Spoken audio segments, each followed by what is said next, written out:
Italy ভিসার জন্য আমরা দুইটা ক্যাটাগরি আবেদনকারী বেদে আমরা ভাগ করতে পারি।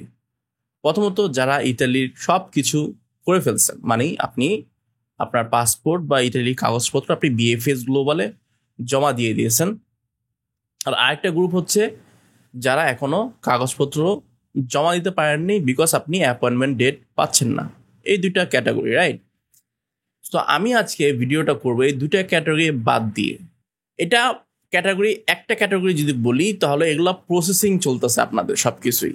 দুইটা ক্যাটাগরির মধ্যে একজন হয়তো আগেই আছেন, আরেকজন পিছিয়ে আছেন, যেটা অনিশ্চিত হয়ে পড়ছেন যে কবে জমা দিবেন আপনার অ্যাপ্লিকেশনটা।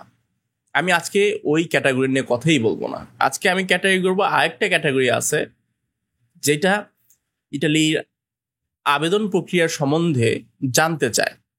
যেমন তিনি এখনো কিছুই করেননি, তিনি ইটালি যেতে ইচ্ছুক, যে মানে যে টেনশনের যে প্রথম ধাপ তিনি সেটাও পার করেননি, মানে সেটা হচ্ছে ক্লিক ডেতে জমা দেওয়া যেটা। তো আজকে আমি যে বিষয়টা নিয়ে আলোচনা করব সেটা হচ্ছে আবেদনের প্রক্রিয়াটা কি। আপনার মনে কোয়েশ্চেন জাগতে পারে, আমি কি নিজে নিজে ইটালি ভিসার জন্য আবেদন করতে পারবো?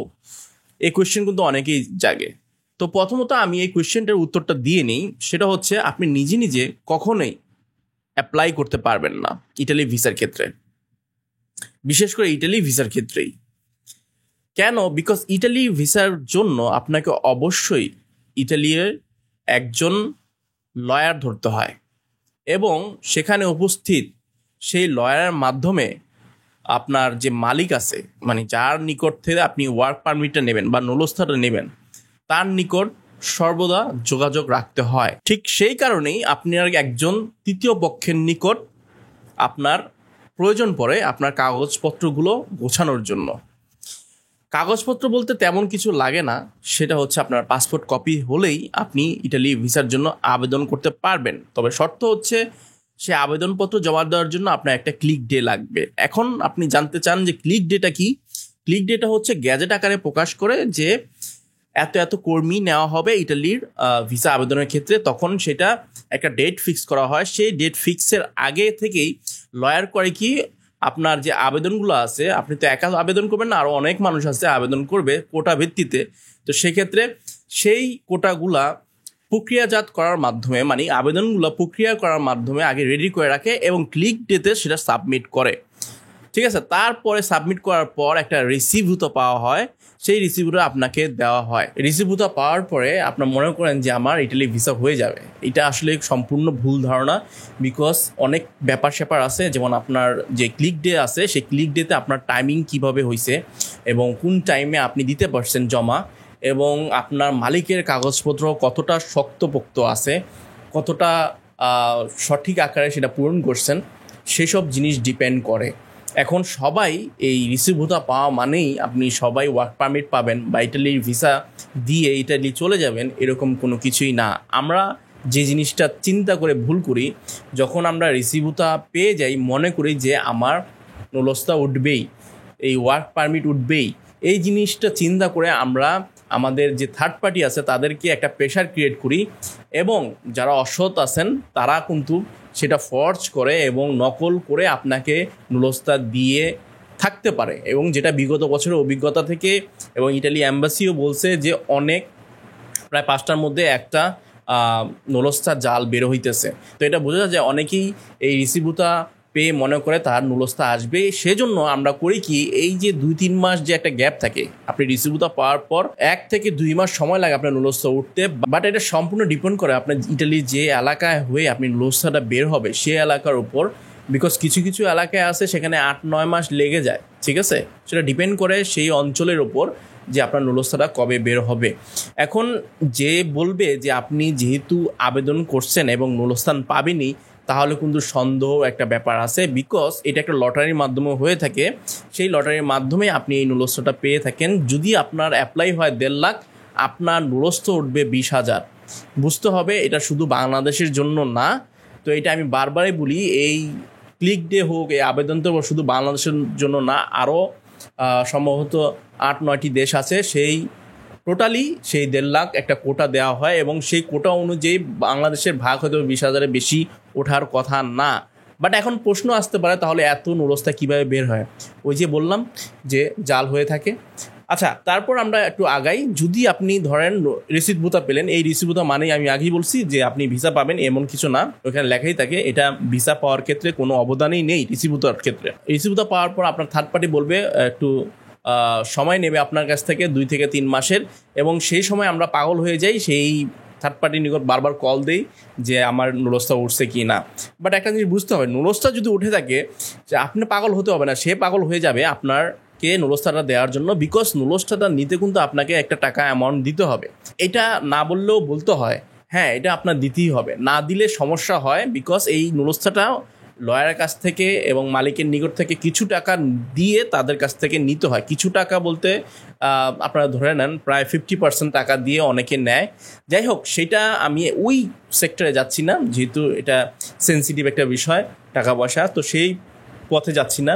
তারপর যদি আপনি যখন নুরস্থা পাবেন, ধরেন আপনার নুরস্থা উঠছে, তাহলে কিন্তু আপনি নুরস্থা সরাসরি পাবেন না, আপনাকে একটা স্ক্রিনশট দেবে আপনার থার্ড পার্টি ইটালি যে থাকে, সে আপনাকে স্ক্রিনশট দিয়ে দিবে যে আপনার এই যে আপনার নুরস্থা উঠছে, বা আপনাকে স্পিড আইডি দিয়ে একটা ভিডিও দিতে পারে যে আপনার নামে একটা নুরস্থা উঠছে। তারপর আপনার লেনদেন করে তারপর আপনার নুরস্থাটা সে আপনার পিডিএফ আকারে পাঠিয়ে দিবে, এবং সে পাঠানো পিডিএফটা অনেকে বলে যে চেক করার জন্য যে তার সাইজ কত, অনেকে 113 KB বলে।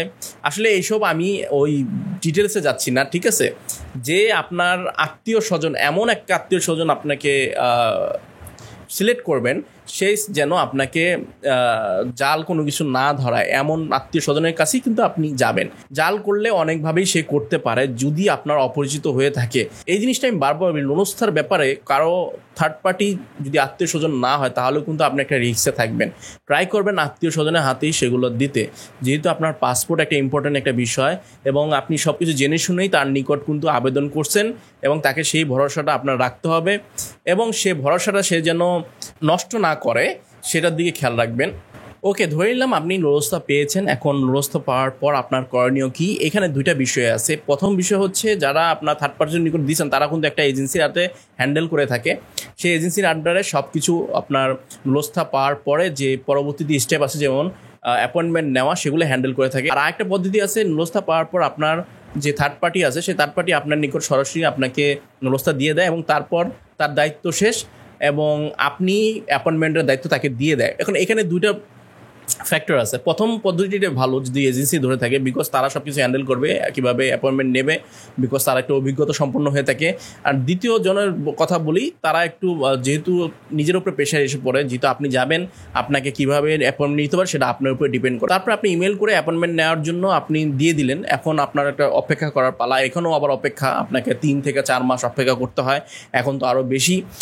যাই হোক, আরেকটা কথা বলে নেই, যদি আপনি নুরস্থা যখন পাবেন তার পরপরই আপনি মেইল করে ফেলবেন, এটা আপনার গুরুতর দায়িত্ব।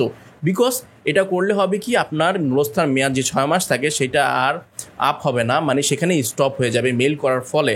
আপনি যদি 6 মাস পরেও আপনি অ্যাপয়েন্টমেন্ট পান তাহলেও কোনো সমস্যা নাই, বিকজ বিএফএস গ্লোবাল হোক, ইটালি অ্যাম্বাসি বলে দিছে 6 মাস পর বা আপনার যদি যখনই আপনি মেইল পাঠাবেন সেটার মেয়াদ সেখানে স্টপ হয়ে যায়, সেটা মনে রাখবেন। তারপর যখন আপনি অ্যাপয়েন্টমেন্ট পাবেন, অ্যাপয়েন্টমেন্ট ডেটে যে আপনি কাগজপত্র সব কিছু যেগুলো লাগে, যেসব ডকুমেন্টস লাগে, আমার একটা ভিডিও আছে, দেখে নেবেন।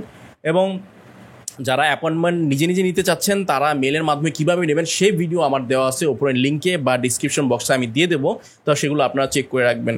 ওকে, তারপর আপনি যখন ডেট আসবে আপনার বিএফএস গ্লোবালে অ্যাপয়েন্টমেন্ট ডেট, সেই ডেটে আপনি সেই কাগজপত্র নিয়ে, আপনার কাগজপত্র যাবতীয় কাগজপত্র নিয়ে ইটালির বিএফএস গ্লোবালে আপনি চলে গেলেন এবং জমা দিয়ে দিলেন। তারপর শুরু হয় অপেক্ষার পালা, মেইন অপেক্ষার পালা। এই অপেক্ষার পালার মধ্যে কিন্তু অনেকেই এখন বর্তমানে আছেন যারা প্রায় 1 বছর বা 1 বছর 2 মাস এরকম সময় শেষ হয়ে গেছে, তো এখনও ভিসা পাচ্ছেন না। তারা এই যে ভুক্তভোগী, এইটাও ফিচারে হতে পারে, বিকজ এই ফিচার হচ্ছে আপনারা যারা এখন আবেদন করবেন ক্লিক ডেট জন্য 2025 সালে অপেক্ষা করছেন, এই পর্যন্তই সব সমাপ্ত। যখনই আপনি পাসপোর্টের জমা দিয়ে দেবেন তারপরে আপনার সব প্রসিডিওর এখানেই এন্ড। তারপরেও যদি যে ভিসা পাওয়ার পর যে প্রসিডিওরগুলো আছে সেই সম্পর্কে আমি ভিডিও বানাইছি, আপনারা করবেন কি, আমার চ্যানেলে গিয়ে ইটালি সম্পর্কে একটা প্লে লিস্ট আছে, সেই প্লে লিস্টে কিন্তু আপনারা চেক করবেন, সব বিষয়গুলো আমি ওইখানে দিয়ে দিছি। ওকে, তারপরে এখানেই আপনার সমাপ্তি, আপনার প্রসিডিওর শেষ ইটালির ব্যাপারে। এখন বলি 2025 সালে ক্লিক ডে কবে হবে। আসলে আমি এটা এখনো কেউই জানে না, যদি যে জানে আসলে সে মিথ্যা কথা বলতেছে। 2025 সালে ক্লিক ডে হবে কি না তাও সন্দেহ আছে, বাট আমি পার্সোনালি মনে করি 2025 সালে ক্লিক ডেটা না হওয়ার জন্য, বিকজ এমনিতেই অনেক ফাইল পত্র জমা রয়েছে ইটালি অ্যাম্বাসি, তারপরে অনেক নুলস্থা এখনও জমা দেওয়া হয়নি বিএফএস গ্লোবালে। তারপরে এগুলা ক্লিয়ার না করে 2025 সালে ক্লিক ডে দেওয়াটা কতটা সঠিক সিদ্ধান্ত সেটা আমার মনে হয় না ভালো সিদ্ধান্ত হবে। যদি ক্লিক ডে হয়েও থাকে আমি বলবো 1 বছর গ্যাপ দেওয়া। এটা অনেকে আমার বিপরীতে যেতে পারেন, বাট আমি বলি এসব কাজ আরও লেট করবে। তো এই ছিল আজকে এই আবেদন প্রক্রিয়া সম্বন্ধে যে ভিডিওটা করলাম, এবং যদি কারো ভালো লাগে থাকে অবশ্যই লাইক সাবস্ক্রাইব করে রাখবেন। যদি কোনো কিছু জানার থাকে অবশ্যই কমেন্ট করবেন। কমেন্ট করলে হয় কি আপনারা এই ভিডিওর মাধ্যমে যা যা মিস করছি তা বলে দিতে পারি, বাট আপনারা ট্রাই করুন পুরো ভিডিওটা দেখার জন্য। অনেক প্রশ্নের উত্তর কিন্তু আমি ভিডিওতে দিয়ে দিই। সেম কোশ্চেন যদি আবার কমেন্টে পাই তাহলে একটু মনে হয় যে তাহলে কি ভিডিও বানালাম। ঠিক আছে, ভালো থাকবেন, বাই।